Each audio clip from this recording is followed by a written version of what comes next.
Cancut kumregut ngembat wateng mraposo mungsul tangket toto kantaran bau saya diding oleno prateng ampun Hirno madyaning balagen adalah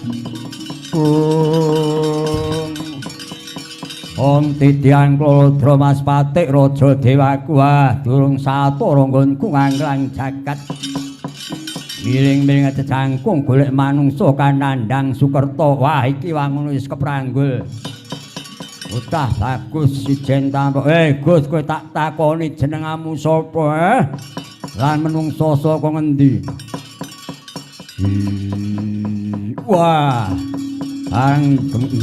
gereng kok gembleger ya yen kowe takono ngaku aranku Tuna Bapa balik sira ngaku ayo yen kowe takono ngaku aranku Bathara Kala kok jenengmu Tuna Bapa ki werdine piye Tuna tekse rugi bapa wong tuwa bapakku rumangsa rugi lan aku mung ijen ora ditunggal wah yen ngono kowe bocah untanting mulai yen ngono kowe dadi panganku kowe arep bathok aku yo tak budimu jan yo ora kelakon aja tak suwek telak maca takon wah dengo sing ketuasan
Aduh, mati aku.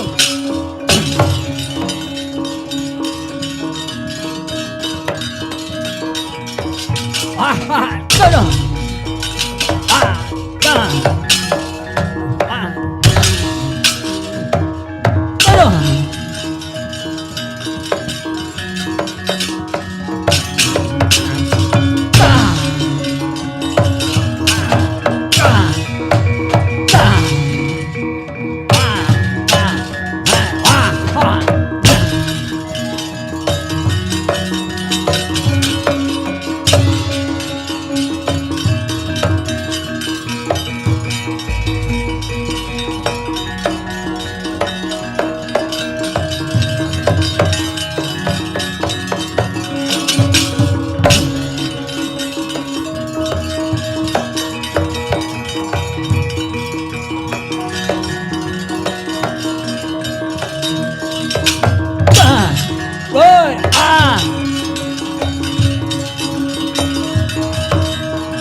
Juramo awakku ladalah.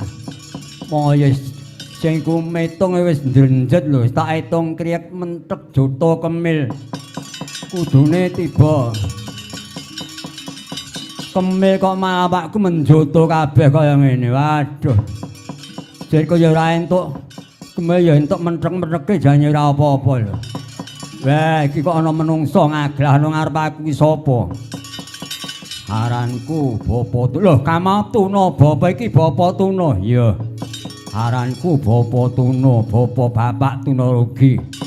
Kowe tak lair ora tinunggoni bapakku merga aku ana jon kantutani bus tinggal mati bapakku. Kowe Kamatuna Bapa iki Bapa. Wah, ora ono menungso nek